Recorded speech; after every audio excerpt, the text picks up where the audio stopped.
see us. No.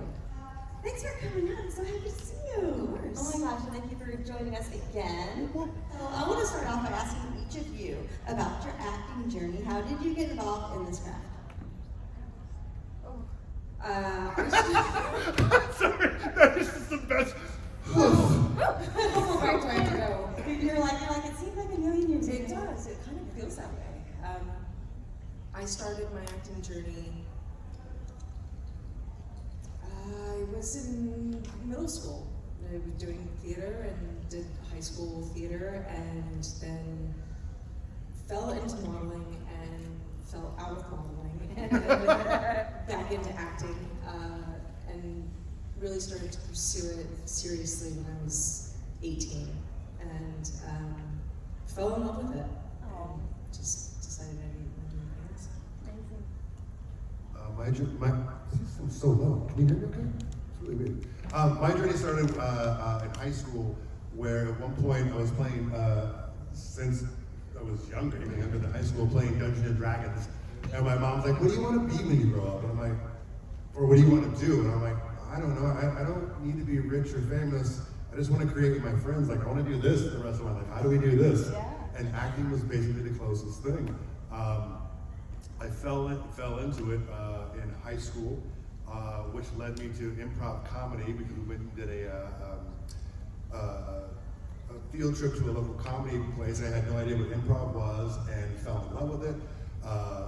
So I was doing theater, doing improv full time. I got hired to do the show. We met originally, which we were from the same hometown. Yeah. And And we didn't, no, technically we didn't actually meet because I was 10. True. And I was sitting in the back of the pizzeria watching you perform your improv.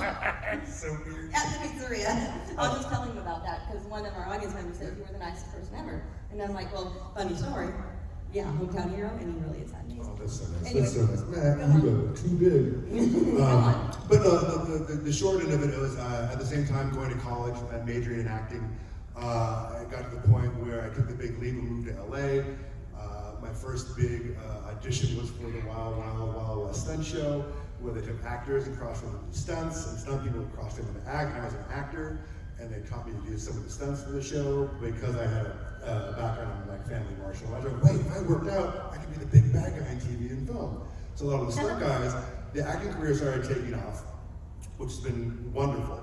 But on the stunt side, my friends were all stunt guys, and they were built like action figures, where it's ridiculous, like six-pack, speed bump abs, like, hey, we're gonna go learn air ram or work some fights today. You want to come? And I'm like, wait, that would make me a better actor to be the big bad guy. So I'm like, I want to do this. So I started making a name doing acting and stunts, and it's gotten to the point now where Hollywood doesn't think you can have two different skill sets, and it's all been acting. No, I secretly do stunts from time to time. I'm a little part of it, but I don't say it. And it's been great. It's very, very thankful. That way they don't have to hire a stunt guy. Well, You're like, I sweet. know I can do that. I can do that, guys. Come on. We can save you some money, right? Oh my God. I actually do the opposite. I'm like, no, hire that. No, I try to explain to some actor friends, I'm like, let your double do it at least once, so that way they can make their bonuses and take care of their family. Because some of the actors are like, no, I can do it. I go, no, they're going to want to use your face as much as possible, but at least let your double do it once, so that you can be taken care of. Right. And they're like, oh, I didn't know that. I'm like, yes. So coming from both worlds of the, if it were Dungeons and Dragons, I would be most like last. Nerd. I want to ask each of you about a couple of things you have done independently, other than Friday the 13th, like I did last time. Okay, because this is not the only thing either of you have done. You guys both have an amazing career. I wanted to start with you. You did this amazingly beautiful film, important film about stalking called Shadow of Fear. Can we discuss your experiences on that? How did that come into your life? It was so well made, and I know it's based on fact. Unfortunately, in the real story, she didn't make it. But yeah, can you talk about that? Yeah, it was really eye-opening for me. I didn't realize some of the laws that don't really protect people when they're being stalked, and it's really, really scary. The film was, when it came to my desk, I was really interested. When I read it, I was like, oh, this is interesting, and didn't realize that it was based on truants until I sort of signed on for it, and it was shot in 10 days in Wow. Toronto. And yeah, it was really fast and furious, but I got to work with my old friend Will Estes, who we did Reunion together, and it was really great to have him. He's such a wonderful actor to work with, because it's such a vulnerable subject, and So scary. and he really That's how good he is. He's scary. you really pulled that one out of your back pocket. Like, that's a really obscure. I love that movie. Thank you. First of all, It's currently streaming. I think it's on TV right now. It might be on YouTube. I don't know, but it is out there still to have seen if you're interested. It was an indie that ended up on Lifetime. I didn't realize that they sold it again, so that's great. Yeah, It's no, still- yeah, It's out there somewhere on one of the streamers. And Catherine Hicks is also in it. Love her. Isn't she the sweetest? Yes. Yes. Anyway, such a good, important movie. Thank so you. I try to tell people all about that one. Thank you. It's a good one. It is. It really is. It's informative, if nothing else. Moving back to horror, though, you know, fun horror as opposed to real horror, right? Yeah. Return to House on Haunted Hill. Yes, Return to House on Haunted Hill. I think what was really interesting about doing that film is it was the height of video games really sort of exploding, and they made, I think it was like 7 or maybe 8 different endings, and it was sort of, if you had an Xbox and you bought the film on DVD, you can choose your own adventure, essentially. And yeah, and you can. Yeah, me too. Like what? So a lot of people that have seen it on television or have like just rented it don't know this, but if you get the actual disc and you put it in like a hard drive and watch it, you can choose the path that the characters You take. get an and there's Xbox. a bunch of different endings, and yeah, it was. I think we're hoping it was going to hit in a certain way, and it kind of never really did. But it was a really interesting experience because it was like shooting multiple movies at once. That is crazy. I didn't know that, and I have the DVD, but I don't have an Xbox. So I never even knew that. I'm gonna have to buy an Xbox now. Now, for that one, had you seen the original, like from the '60s, or the remake from the '90s? Where you did that? Not until I had signed on to do the film. Did you? And you saw both of them before you did that, or? I saw the one that Ali Warner did. Okay, gotcha. Because it was mostly based. Yeah, it was a sequel for that one. So so I saw that one to just sort of fill in. Are you a horror fan? Do you enjoy horror? Horror films give me nightmares. Yeah. I have to watch them in the morning with all the lights on. You're so sweet. I love you. Okay, last one for you. You did a couple of episodes, crossover episodes of Chicago PD, Chicago Fire in its early years. I did. Can you talk about your experiences working in Chicago on that show? It's really cold in Chicago in February. You're telling me. The Windy City. No, it was, I had a really amazing experience, and part of the setup for the character was to pitch Chicago Med. And so it was sort of like a pilot for Med without being a pilot. And it was their version of a pilot, so they could pitch it to the network to get Med to series. And yeah, it was a really interesting time for me. I had a young child, and so she was a pediatric doctor, and so there was all these like sort of little things that kind of I was able to lace into the character, and I had just come off the Mentalist as well, and it was a really great group of people, and it was a fun project to be a part of, but it was just a short stint. Right. Yeah. Well, Med didn't take right away. Like 5 years later, it happened, right? But eventually Eventually it did. Eventually it did. Yeah. So, not bad. All right, so are you ready? Yeah. I've seen a fire before. I've seen a police officer. This is awesome. So, your career in acting, playing monsters, all of it is so overwhelming to look at. So, Thank you. yes. I just pulled a few out. Can we talk about Dead Snow 2? I will lose my mind. I love that so much. Yes. Can we please? Yeah.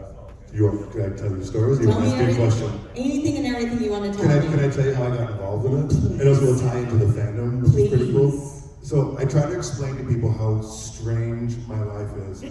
Where at one point I'm at home watching Dead Snow 1 on Netflix, which is in Norwegian and with subtitles. And those of you who don't know what Dead Snow is, it's a Norwegian Nazi zombie movie in the snow.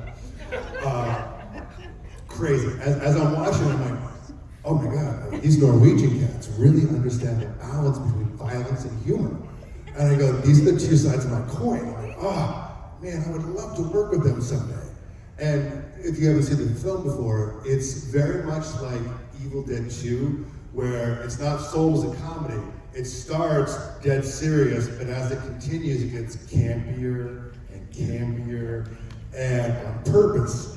So, cut to like a couple months later, I get offered the job, and the reason I take the job is because it's the writer-director from the Norwegian writer-director, Tommy Wirkola.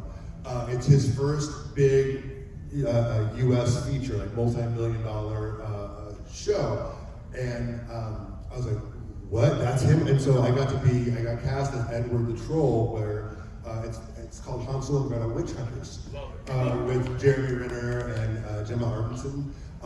And I got to be the giant troll Edward, where it starts off bad, but then, he's got a heart of gold and joins the main team of the main four. Most difficult job I've ever done in my entire life. It broke me physically, honestly. I'll tell you that story in a second.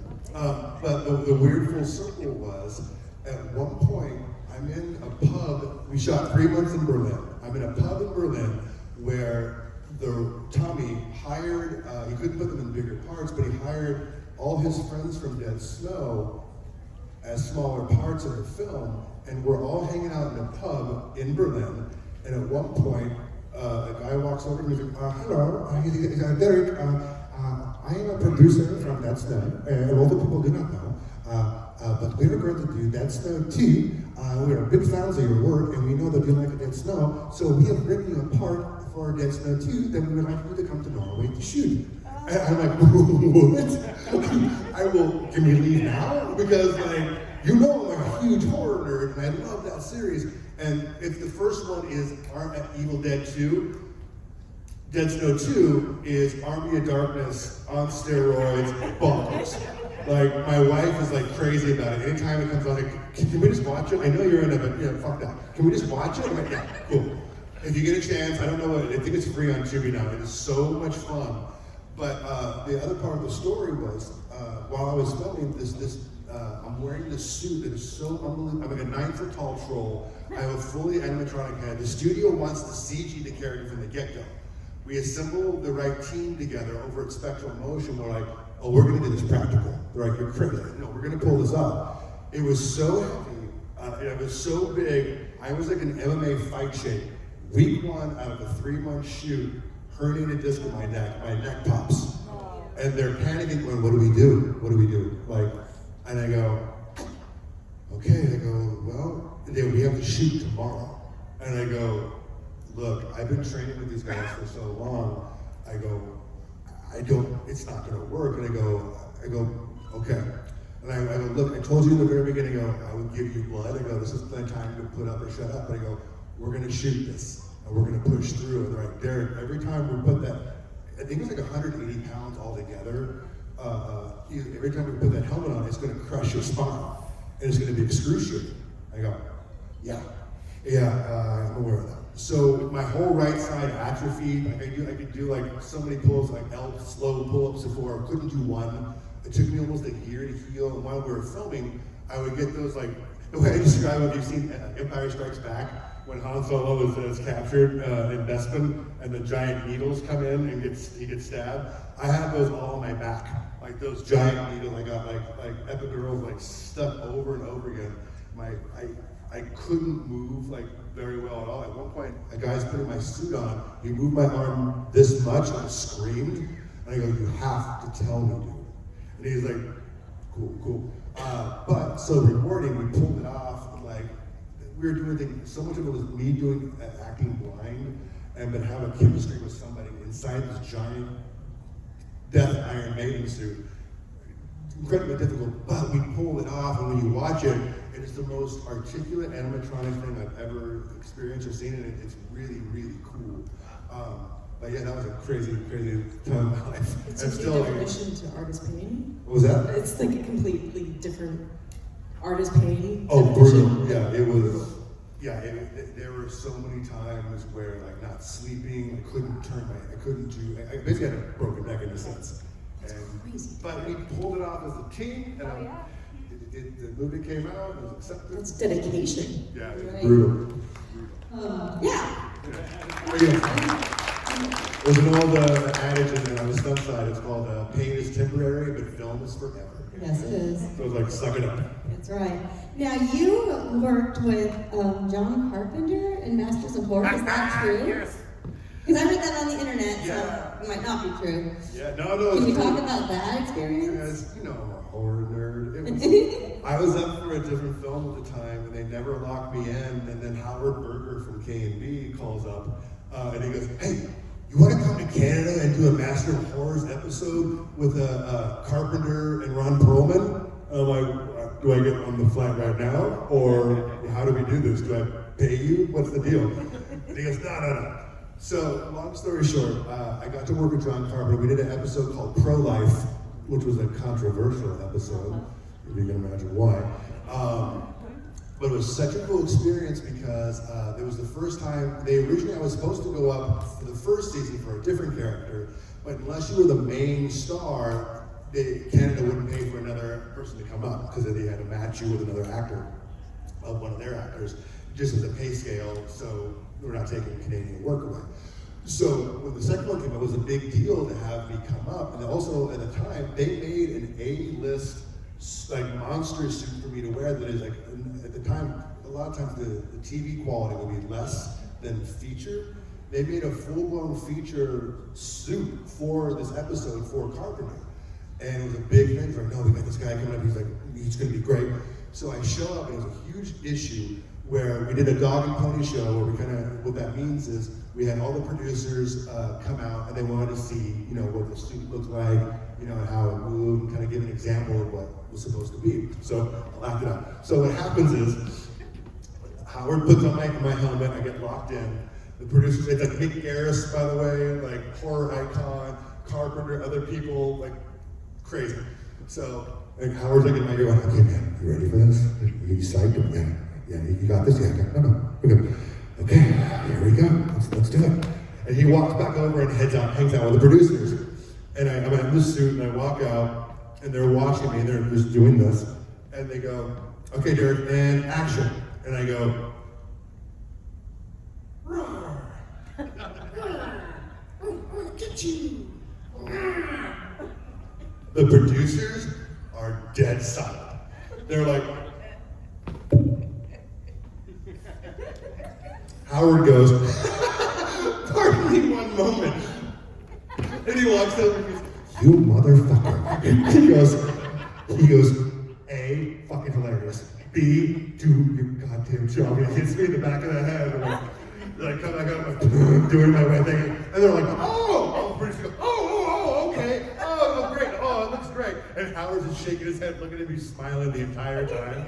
And I'm like, "Yeah, that's how I got introduced to John Carpenter. Like, hey guys, nice to meet you. Like, just fucking around. Oh, I'm not fired? Let's go." So crazy. But one cool thing about Carpenter, I thought was so freaking cool. The whole show takes place inside of a hospital. And as I'm looking at it, I'm walking around with the AD and he's showing me around. And there's different, fake, sets set up around the studio. We walk by one of the places, and there's like a fake fire facade. There is a coat rack with a velvet jacket hanging, jacket off of it. There's a velour painting above the fireplace, and I'm like, "Where in the script is this? I don't remember this." And then he goes, "Oh, no, that's John's thinking area." I'm like, "What? What is that?" And he goes, "Oh, in between he'll go and have smoke. He'll put his jacket on, and he'll sit in this giant velour chair in front of a fake fireplace and smoke and think about what's happening." I'm like, "No." So later on in the day, if the restrooms are by Amanda this way, this is where the fire facade is. Dum Dum Derek does this, like, I'm gonna go to the restroom. And John's sitting there, and I'm like, and I turn and I look at John, and John just like, John is, and I look at him, and I go like, thank you, John. And he goes, like the eyebrow goes up, like, why? And I go, I had a certain, as a fan, I had a certain expectation about you and how your eccentricity and like how you are as a person. This is above and beyond what I have thought, and I love it. And he goes,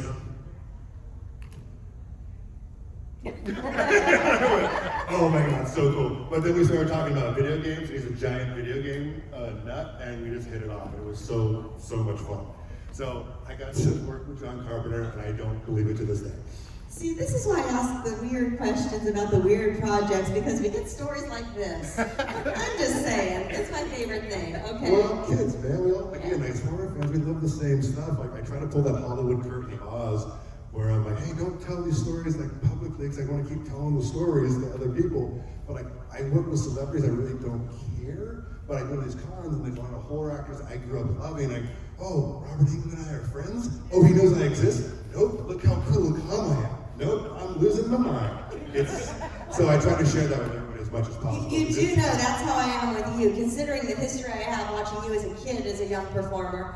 Like, Derek and I are kind of friends. Oh, What? so He knows my name, are you kidding me? Yeah, We're totally friends. I'm serious. Like that's my feeling with you. But, you know, based solely on that early childhood experience, and me starting to get interested in performing in that way. I was a figure skater performer, you know, so like an athlete performer, right? But then I got involved in the theater and stuff, and I'm just like, I want to do that. He's so funny. How can I be that? And Did you know also when we were, because the location of the improv bounced to different locations from time to time, did you know that I actually worked at that pizza parlor? yes.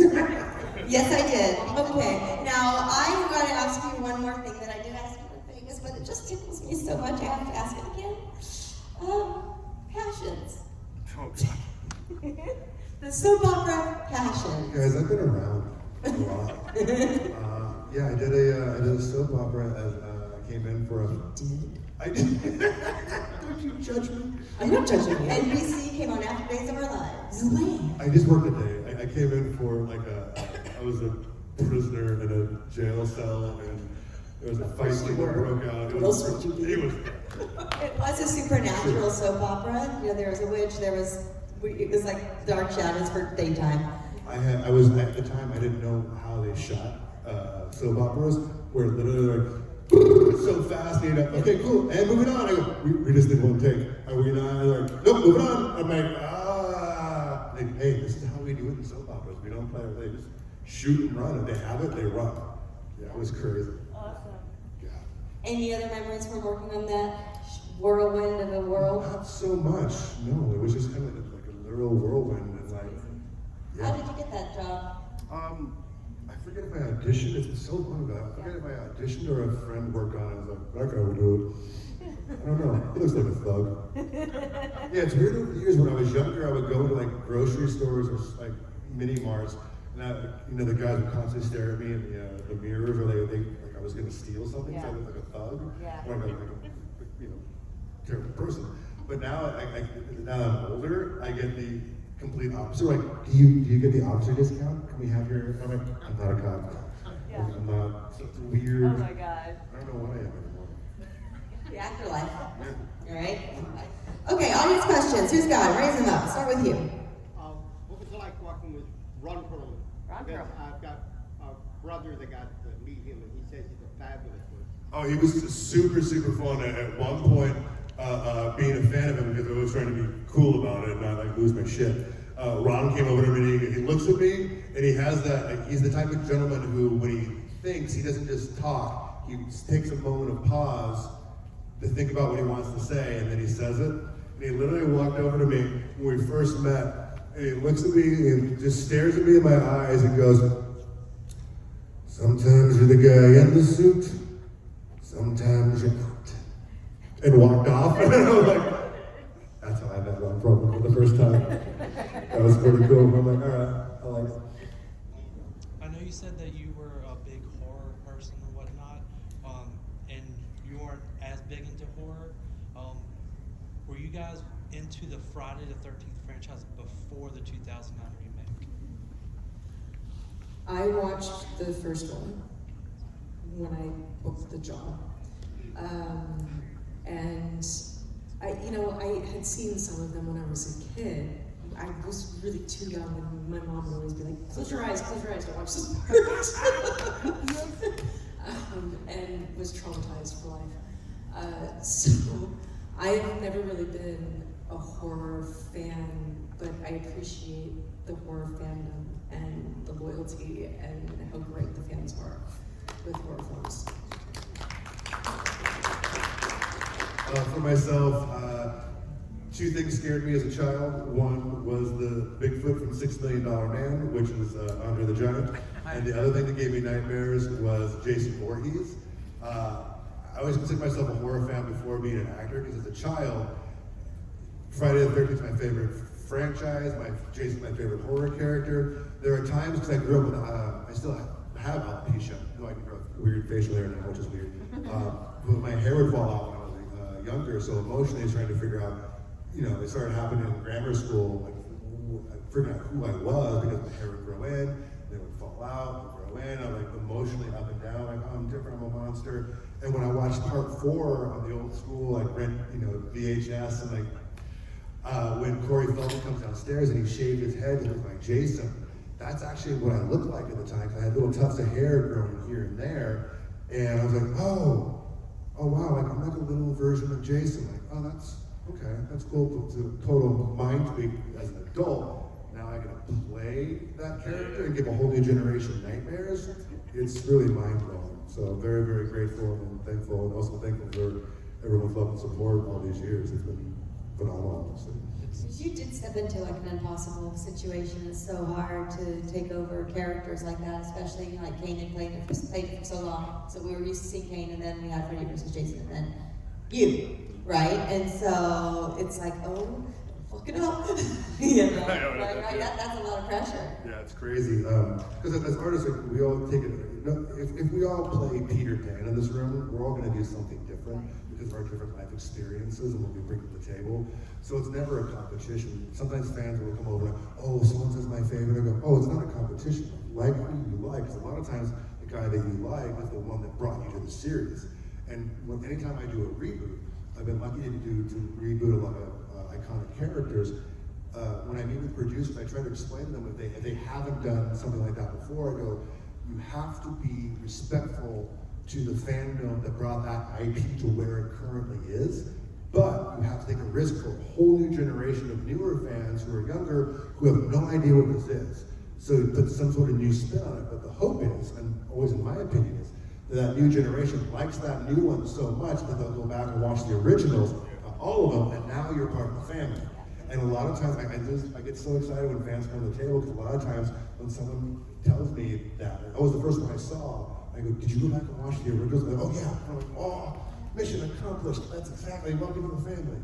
So very, very lucky. But also, it's a wild experience, because when we did 09, everyone, if you know, all the actors are stellar actors, and everyone's like blown up since then.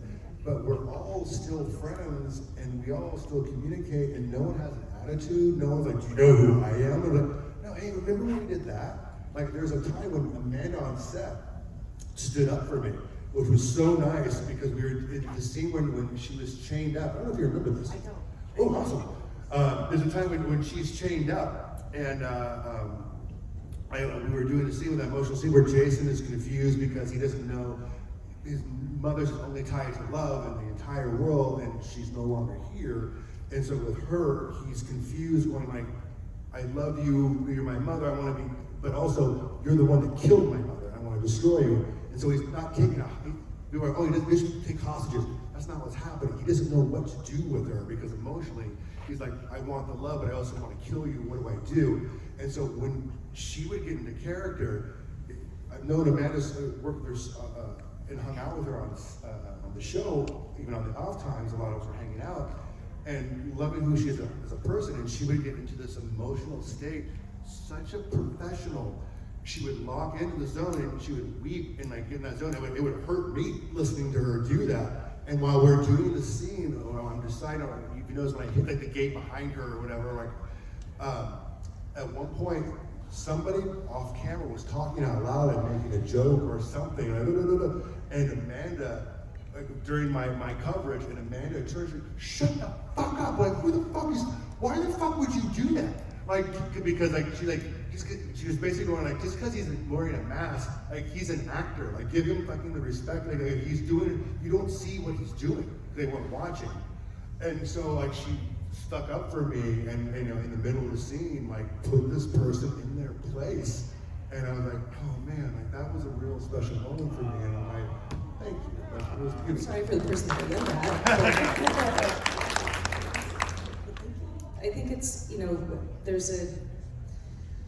when you're doing those emotional scenes, it's so hard to stay in that place. And, you know, I think sometimes the crew can lose sight of what it is that we do as actors, and the emotional space that we have to live in order to give the performance that is going to be on film forever. And in those moments, it's really imperative that there's respect for that, and we have the space to perform and to do our job. And those are the moments that it's our turn to be able to have our opportunity to do our job. And when the crew is lighting and they're doing all of their setup, that's their turn. So I think that sometimes that gets a little lost in the mix, and I'm a real stickler on it, because I think it's important for actors to have the stage when it's their time to have the stage. For sure. The one thing, actually, we talk about pulling the Hollywood curtain of Oz open. Sometimes actors get bad raps where they're like, oh, that guy was a jerk, or, you know, oh, like when Christian Bale, like the famous thing when he yelled on Terminator and yelled at the lighting guy, I go, you're only getting one side of the story. I had friends who were there and saw everything go down, and I go, it's the lighting guy's fault. And I go, you don't understand it. He talked to him multiple times, Christian talked to him multiple times, being cool, but when we get those heightened states, like for myself, like for Swamp Thing, like I'm playing manic for 8 months. And emotionally, there's scenes where where I'm being tortured and bawling and crying. And if my personality is a radio dial. My personality is over here. To me, to get to that zone, that emotional, vulnerable zone, is way over here. So rather than jumping from this all the way over to here, while we're filming for that day, I'll stay closer in this zone and kind of be in my own. But I also try to tell people, cast and crew, before we start filming, go, hey, this is how I operate. If I have an emotional scene coming up or whatever, I go, so sometimes we'll come over, like I'm prepping to get into the zone where, hey, so when you did that scene in this other film, hey, could you take a picture? I go, hey man, like I'm losing my mind right now. I don't want to be, like, oh, you're so rude and turned away. I don't do that. So I explain to people, I go, if you see me there, and I go, I'm always open. I'm not trying to be a jerk. I go, but I still have a desk in front of me where I'm going through all my lines I've memorized, what emotionally I need to be in that scene, so you understand where I'm coming from. But as an audience, a lot of times you get the propaganda of like, oh, that person was a jerk or this or that. And the other experience I've learned is sometimes like, why is that actor being like, or that lady so standoffish? Like I met her, it's like, ugh. I go, oh, you've experienced stalkers or something who's like done terrible things to you, or oh, and you're on guard. So you're not being a jerk, you're trying to protect yourself, so you try to understand where people are coming from. And for myself as an actor, I want to explain to everybody before doing that, so you don't just think, I'm like, oh, that guy's so full of himself. No, I'm doing a scene where I've just lost my child coming up, and it has to be real for me, because if it's not, you're going to be able to read as an audience member. So I'm trying to do my job. So I try to explain that Hollywood curtain of what we do. Again, with Amanda on, like, it was so emotional for Friday. She would professionally take herself to the side of the set and just hear her get into her zone. We all have different processes to get emotional where we need to be. And hearing you wail at a certain time, like sob and moan, like I teared up just listening, you know, in the Jason outfit. Like it was so emotional and raw. It was a hard shoot. It was a great shoot. It was great camaraderie and a wonderful, wonderful cast, but it was a very difficult shoot to perform.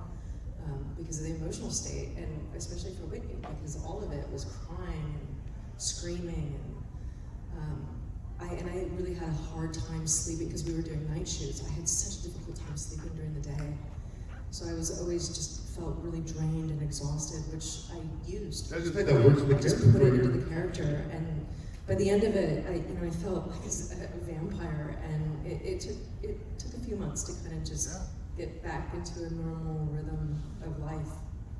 Because the other thing people don't realize, a lot of times as an actor, you're basically lying to your body. Your body doesn't know the difference. So when you lie to your body, it sticks with you, and everyone has different ways they approach it, different techniques. But man, again, if you're into it, as a professional, if I'm playing a cowboy, someone who's a cowboy is going to watch my movie and go, oh, he didn't tie the saddle right. Because he didn't hold the reins right. You have to learn, in my opinion, of everything about that person's or the character's profession that you're doing, because someone is actually going to have that profession. And if you don't do it precisely to a T, they automatically go, nope, and then pulls them out of the film. That's me when I watch figure skating movies or shows. I'm like, I don't think you know about figure skating. Then, yeah, you know, yeah, 'cause that's what I did. See, crazy, right? Yeah, I'm like, That's what I'm talking about. Yeah, exactly. I'm like, they should have hired a real skater. that's every time I'm like, Anyone over here? Yes. Yes, Derek. Your roles often involve playing big, intimidating characters.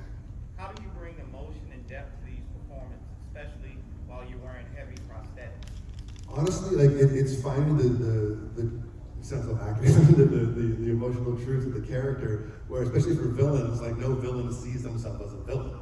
So you kind of find like it's almost like if your own personal life is from A to Z, the character's life is from 1 to like 26 or whatever. You find where to kind of like blend the two together, but it's almost like you're making justifications of lying to yourself. Like I would never go and like be a total jerk to someone out of nowhere and try to fight somebody.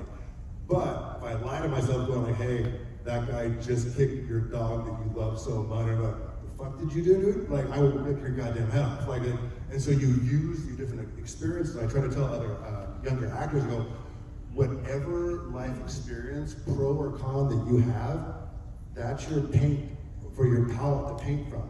Anytime I'm going through something tough in my life, or emotional, or emotional breakup or something with someone, I'm going, even though I feel like I'm at the bottom of where I am in life, I'm like, wait, this is something that I can use, the positives, the cup half full side is, I can use this later on for my work, because now I've experienced that, and I know what it feels like, so it just adds more color to your palette.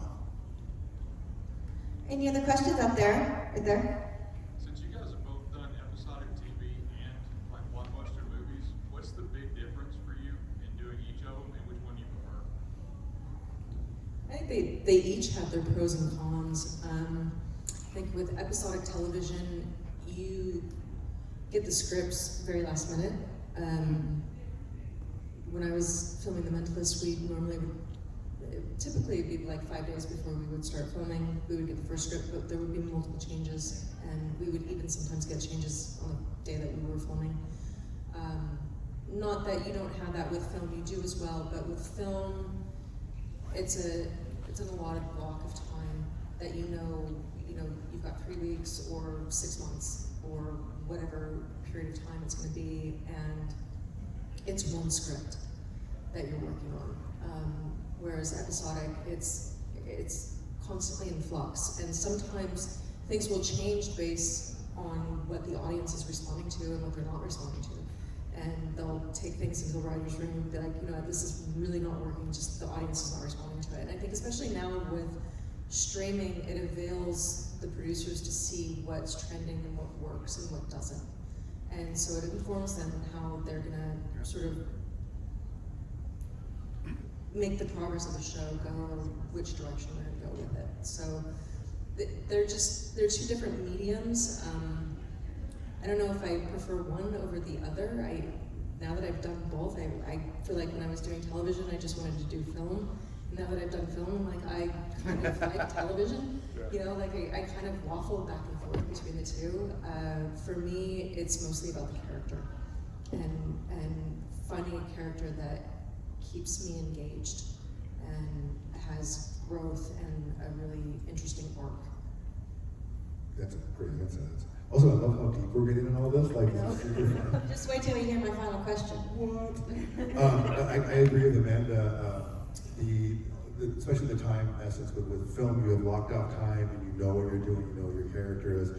And with doing TV, even your personal life, it's like the analogy I use is a conveyor belt, where episode 1, as it's coming up, we're about to shoot. I'm soft memorizing now. While we're shooting episode 1 of the series, when I get off work, I'm going home and I'm still working because now I'm soft memorizing episode 2.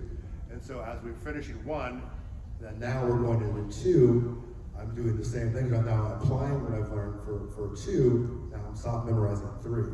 So when people are like, hey, we're in town, we're gonna come hang out, I go, guys, I have no time because it's go, go, go, go, go, go, go, go, go. And It's grueling. It's Television, brutal. well, they don't really do it like when I was on The Mentalist, we did 24 episodes a season. And so we were filming 10 months out of the year. And they don't really do TV like that anymore. Because most of the streamers are, 10 episodes. But that kind of schedule it's really, really difficult for the crew. yeah. And especially when you're doing 16-hour days, 5 days a week for 10 months out of the year, it's really hard. But you become like a family. You're with each other all day long, every day. And I think when I was in it, there were times I was like, oh, this is so exhausting. But now I'm like, I kind of miss it. There's an insulated sort of family dynamic that you kind of get accustomed to. Well, it's kind of like, the Yeah. symbolism is like being in not in the same extent, of course, not downplaying war, but you're in the mix and like things are going wrong, you're problem solving. People, sometimes they cast out a personality because like when you're week 4 and you're something's gonna go wrong eventually and people are gonna get on each other's nerves or like something, it gets crazy, but when you kind of survive these grueling schedules because you're away from your family a lot of the time, you don't get to be here, you don't know what your days are gonna be, you don't just have an 8-hour day. Yeah. And there's always some problem, some fire you're putting out somewhere, and it just gets so draining, but when There's a dynamic that's born yeah, in that chaos. yeah. That I think is very unique to itself. And each project has its own unique dynamic of fires to put out. Yeah, yeah, for sure. But it's that bonding going, like it's almost like the stress bonding where it's like, oh yeah, I was there too. We survived. You survived, very cool. Yeah. But again, we're so lucky to do what we do because that with TV and film, in my opinion, we're telling modern myths, modern mythology. So with story in general, in my opinion, the reason we have story is to let somebody know we have it just as bad or worse than we do, or have an escapism, but ultimately go, hey, it's gonna be okay. And so you learn from other people, or like, even as kids, when you're like, oh, I got picked on by the bully, but oh wait, what would Batman do? Batman would do this, like, I'm gonna stand up and like, so we learn, as humans from each other, from our own, modern mythologies. So that's what we're doing. So to wrap it up, you just touched on it. You guys have both done a lot of different things that are very important to a lot of people, right? Whether it's J.C. Voorhees or a movie about stalking, which I know touches everybody, right? Or playing a heroine in a Friday the 13th movie, right? I thought you said playing with heroin. I'm like, what? Either Oh, or. yeah, we're playing with heroin. Oh, no, that's bad. You're like, wait, I missed that. Sorry, I'm so sorry. I missed that. What do you guys want your legacy to be? What do you want your legacy to be? Go ahead, Derek. I'm really not worried about my legacy at all. Like, my whole thing is like, I feel my purpose in life is to tell story, and I'm in a very lucky situation. Like I keep saying, I'm a fan representing the fans, and again, I want to open up as much as my experience to share with other people. I love that I can come out in between TV and film jobs to do conventions like this to say hi, Because my whole thing is like, hey man, my life philosophy is no one is better than anybody else. We all have skills in different areas, but you respect everybody until they give you a reason not to. So my job, I'm just here to tell you a story, man. I can't do what you do. Like, if you're a groundskeeper, if you're a doctor, it doesn't matter what the job is. We all have an importance, and that to me, if I could help you through whatever it is, the story that I'm telling, that's great for me. I really don't think about my legacy at all, honestly.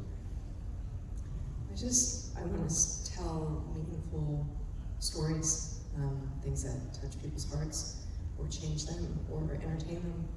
I just enjoy what I do, and grateful to be able to do it. Yeah, for sure. Thank you guys very much. Give it Thank up. you. Thank you so much for coming out. This was Jibber Jabber. We're out here because we want more. And even though the world is really kind of crazy and weird right now, I love that we can come to a place just to escape and lean on each other and everyone be cool with each other in this fandom. It's a different fandom than most fandoms. Understand that. You guys are special, and thank you so much for the love. Thank you.